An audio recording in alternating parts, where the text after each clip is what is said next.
तो फिल्म की शुरुआत में हम मेन कैरेक्टर ब्रैड को देखते हैं, जो एक पायलट था। वो एयरपोर्ट पर आगे बढ़ रहा था, साथ ही अपनी बेटी से वीडियो कॉल पर बात भी कर रहा था। वो उसे कहता है कि मैं काम खत्म करके जल्दी तुमसे मिलने आऊंगा, जो सुनकर खुश हो जाती है। इसके बाद ब्रैड पायलट वाले केबिन में आकर अपने साथी पायलट से मिलता है और दोनों अपने अपने बारे में बातें करने लगते हैं। फिर फौरन बाद ब्रैड को बाहर बुलाया जाता है। एक ऑफिसर उसे बताता है कि इमरजेंसी की वजह से तुम्हें एक कातिल को अपने साथ ले जाना पड़ेगा, जो बहुत ही ताकतवर है, जिसका नाम टोनी है। ये जिम्मेदारी हम तुम्हें इसलिए दे रहे हैं क्योंकि तुम काफी समझदार हो, जिस पर वो मान जाता है और अपने प्लेन के बाकी स्टाफ से आकर मिलता है। और ये लोग मुसाफिरों के बारे में बात करने लगते हैं कि सब आ गई है कि नहीं। और जैसे ही फिर सारे मुसाफिर आकर प्लेन में बैठ जाते हैं तो ये लोग फौरन अपनी उड़ान भरते हैं। ब्रैड अपने साथी पायलट को बताता है कि मैं अपनी बेटी से बहुत प्यार करता हूँ और बहुत जल्द उससे मिलने वाला हूँ। हमारे एक दूसरे के अलावा और कोई नहीं है। और फिर ये लोग रात तक प्लेन में सफर करते रहते हैं, लेकिन तभी अचानक मौसम बिगड़ने लगता है, जिस वजह से ब्रैड परेशान नजर आता है क्योंकि उसे कुछ ठीक नहीं लग रहा था। वो सभी मुसाफिरों को सीट बेल्ट बांधने के लिए कहता है। रेडियो के जरिए वो अपने सेंटर से बात करने की कोशिश भी करता है, पर उसकी बात नहीं हो पाती क्योंकि आहिस्ता आहिस्ता यहाँ के सारे रेडियोस काम करना बंद कर देते हैं। अब तभी अचानक बिजली का तेज झटका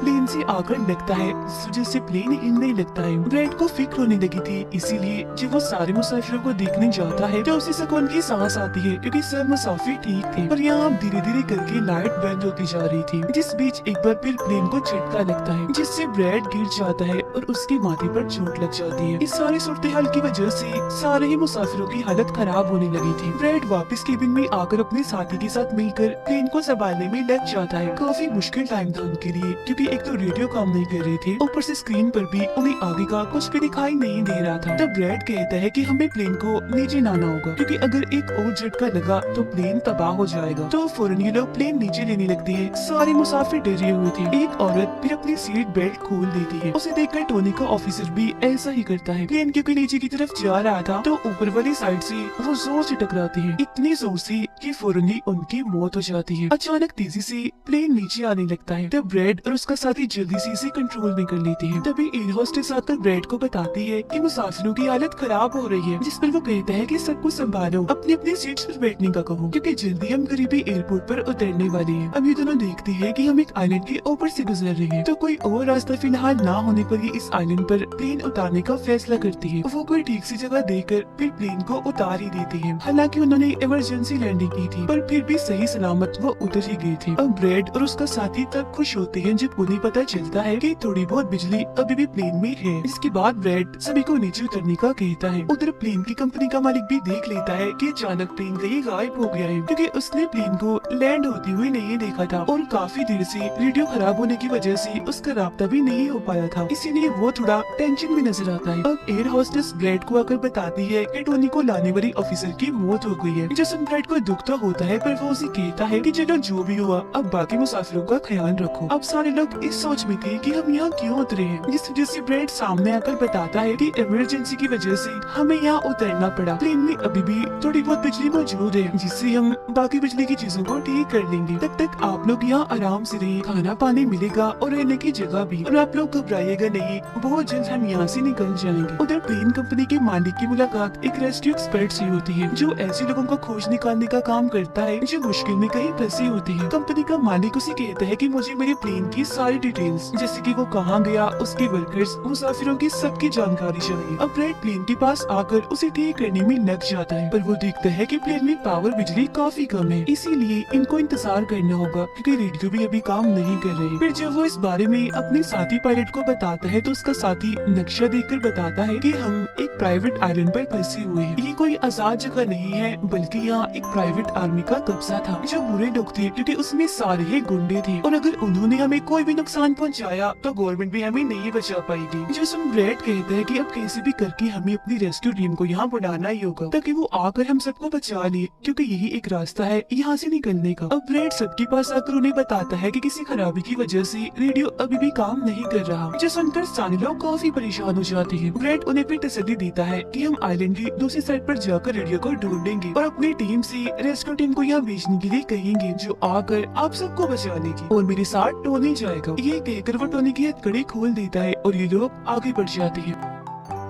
अब हम प्राइवेट आर्मी यानी जो बुरे लोग थे उनकी हेड को देखते हैं, जिसके पास एक आदमी आकर बताता है कि यहाँ आइलैंड पर एक प्लेन आकर रुका है इमरजेंसी की वजह से, और उसके अंदर बहुत सारे लोग हैं जो अलग अलग मुल्कों से हैं। जो सुनकर प्राइवेट आर्मी का हेड उसे पैसे देता है इस जानकारी के, और फौरन अपनी टीम को तैयार होने का कहता है, क्योंकि शायद ये लोग उन्हें लूटने के इरादे से जाने वाले थे। आइलैंड के जंगल में ब्रेड और टोनी आगे बढ़ रहे होते हैं। टोनी ब्रेड से पूछता है कि तुमने मुझे आजाद क्यों किया और अब कहाँ लेकर जा रहे हो? तब ब्रेड उसे कहता है क्योंकि मैं तुम्हारी वजह से सबको खतरे में नहीं डाल सकता, और यहाँ एक खतरनाक प्राइवेट आर्मी है जिसका मेरे साथ मिलकर तुम्हें सामना करना है। वो फिर और भी बहुत सारे सवाल ब्रेड से करता है और फिर अचानक ही चुप हो जाता है। तो जब ब्रेड पीछे मुड़कर देखता है तो टोनी वहाँ नहीं था, वो गायब हो गया था। उधर रेस्क्यू एक्सपर्ट प्लेन की जानकारी निकालने में लग जाता है। एक वीडियो में वो ब्रेड को देखता है जो झगड़ते हुए मुसाफिर से लड़कर उसे काफी मारता है। अब उसकी लड़ने की मारते देखकर रेस्क्यू एक्सपर्ट काफी खुश हो गया था, जिसके बाद वो प्राइवेट कंपनी के लीडर से बात करता है। कहता है कि आप लोग तैयार रहिए, कभी भी आपकी जरूरत हमें पड़ सकती है, जिस पर वो हाँ बोलता है। जंगल में आगे बढ़ते हुए ब्रेड एक खाली पड़ी फैक्ट्री में जाता है, जहाँ वो एक बंद रेडियो मशीन को ढूंढ ही लेता है और फिर उसे ठीक करके फोन लगाता है। हेल्पलाइन पर उसकी बात होती है, जिन्हें वो अपने प्लेन और इस आइलैंड के बारे में बताता है, लेकिन लाइन में कोई गड़बड़ी होने की वजह से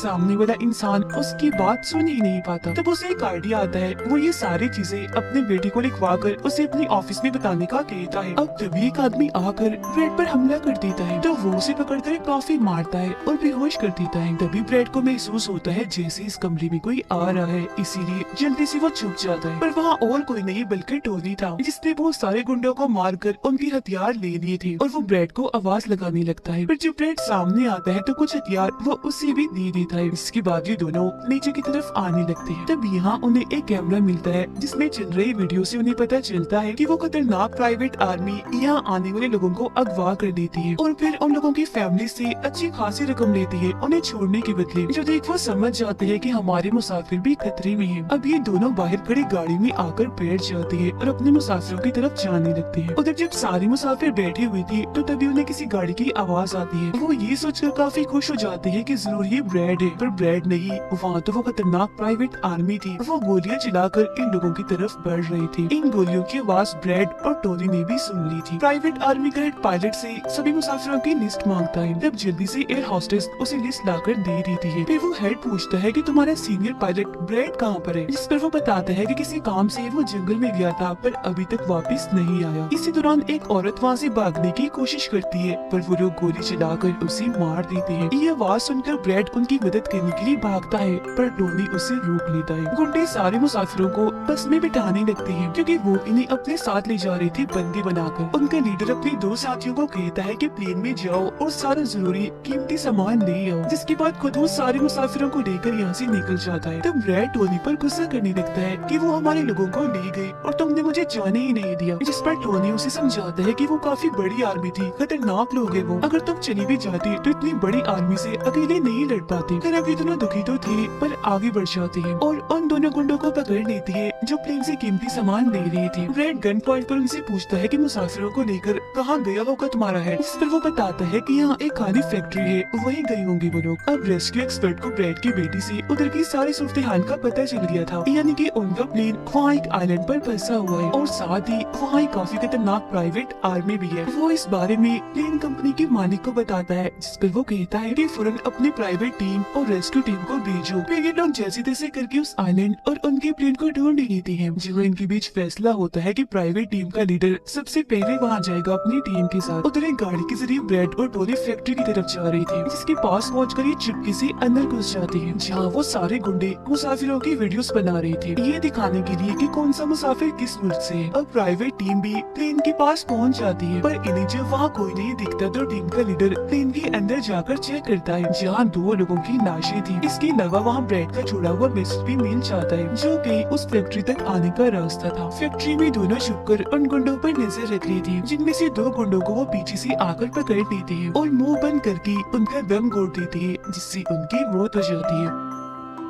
फिर ये खुफिया दरवाजे से आगे बढ़ती है और एक कमरे के बाहर जा पहुंचती है। उस कमरे के अंदर ही सारे मुसाफिरों को कैद किया हुआ था। वहाँ बहुत सारे गार्ड्स खड़े हुए थे, जिन्हें देखकर टोनी को काफी गुस्सा आ जाता है, इसीलिए वो वहाँ पड़ा हथौड़ा उठाकर एक एक करके सभी को मारता जाता है। फिर ब्रैड एक गुंडे से चाबी लेकर उन मुसाफिरों को कमरे से आजाद कर देता है। वो फिर सबको कहता है कि जल्द से जल्द प्लेन के पास पहुंचो, क्योंकि रेडियो के जरिए मैंने मदद मंगवाई है, रेस्क्यू टीम आती ही होगी। इसके बाद वो सब लोगों को बस में बिठाता है। तभी टोनी उसके पास आकर बताता है कि वहाँ बाहर बहुत सारे गुंडे खड़े हुए हैं, तो हम यहाँ से नहीं निकल सकते। वो जब फिर मुसाफिरों को परेशान देखता है तो कहता है कि मैं मुसाफिरों का ध्यान भटकाऊंगा, जबकि टोनी तुम सभी मुसाफिरों को यहाँ से ले जाना। जो कहकर ब्रैड वहाँ से निकलकर गुंडों के पास आता है, उनके हेड से बात करता है कि मेरी टीम यहाँ आ रही है, इसीलिए तुम मेरे मुसाफिरों को छोड़ दो। अब तभी गुंडे आकर उसे मारने लगते हैं और उनका हेड कहता है कि ऐसे कैसे छोड़ दूं, पैसों के बगैर मैं किसी को नहीं छोड़ता। जिसके बाद अब वो गोली से जैसे ब्रैड को मारने वाला होता है कि तभी प्राइवेट टीम यहाँ आकर उन पर हमला कर देती है। वो काफी गोलीबारी करती है, जिसमें बहुत सारे गुंडे मारे जाते हैं। इसके बाद वो ब्रैड को लेकर यहाँ से जाने लगते हैं,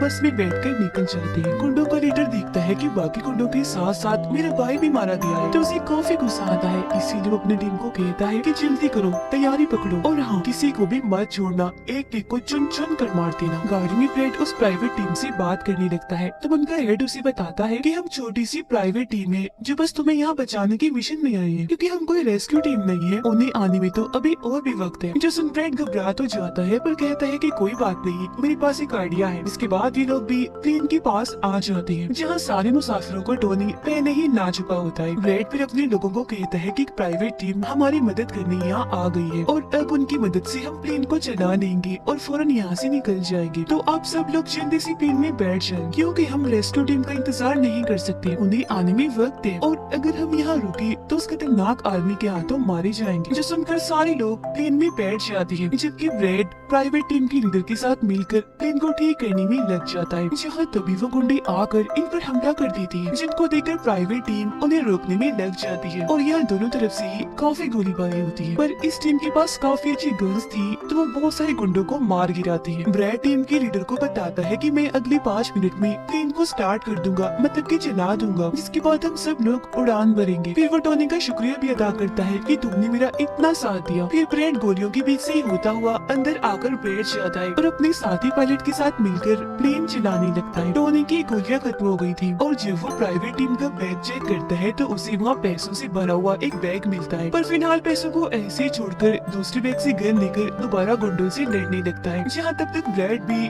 पूरे प्लेन को घुमा भी चुका होता है। फिर वो प्राइवेट टीम भी प्लेन में चढ़ने लगती है। ब्रैड को प्लेन कंपनी का मालिक बताता है कि मैं तुम्हें कोई महफूज जगह बता दूंगा जहाँ तुम जा सकते हो। सभी लोग तो प्लेन में चढ़ जाते हैं, पर टोनी नहीं चढ़ता। वो पैसों से भरा बैग लेकर वहाँ से भागने लगता है। तब उसे जाता हुआ देखकर प्राइवेट आर्मी उनके प्लेन पर हमला कर देती है। उनका हेड प्लेन के सामने रॉकेट लॉन्चर लाकर उन्हें एक ही झटके में उड़ाने का सोच रहा था, लेकिन उसे टोनी देख चुका था। वो उसे गोली मारकर गिरा देता है, ऐसा करने से रोक देता है। ये देखकर ब्रैड को बहुत खुशी होती है, जिसके बाद वो अपनी पूरी ताकत लगाकर प्लेन उड़ाने में कामयाब हो भी जाता है। इस वजह से टोनी भी खुश था और वो भी फिर वहाँ से चला जाता है। ब्रैड प्लेन को आइलैंड से दूर ले जाता है, जबकि प्लेन का मालिक उसे एयरपोर्ट का बताता है जहाँ ये लोग जा सकते थे, जो काफी करीब था। तब ब्रैड उस तरफ प्लेन ले जाने लगता है, पर एक बार फिर प्लेन तबाह होने लगता है। इसलिए ब्रैड दोबारा से इमरजेंसी लैंडिंग करवाता है और उनका प्लेन नीचे आने के बाद जंगल के रास्ते आगे बढ़ने लगता है। सब लोगों की जान बच गई थी, इसीलिए वो काफी खुश थे। उधर प्लेन कंपनी का मालिक और उसकी टीम भी बेहद खुश थी। ब्रैड और उसका साथी भी सुकून की सांस लेते हैं कि कम से कम वो उस आइलैंड से तो निकल आए थे और सबकी जान भी बच गई थी। कुछ ही देर में यहाँ इनकी रेस्क्यू टीम भी आ जाती है, जिन्हें देखकर सारे मुसाफिर खुश तो थे, साथ ही ब्रैड की बहादुरी पर तालियां बजा रही थी। ब्रैड फिर सारे मुसाफिरों को रेस्क्यू टीम के साथ भेज देता है, जिसके बाद वो अपनी बेटी से बात करता है। वो इस बात से काफी खुश थी कि थैंक गॉड मेरे डैड जिंदा है। दोनों भाई बेटी बात करके बहुत खुश थे और इसी के साथ ब्रैड की बहादुरी की ये कहानी इधर ही खत्म हो जाती।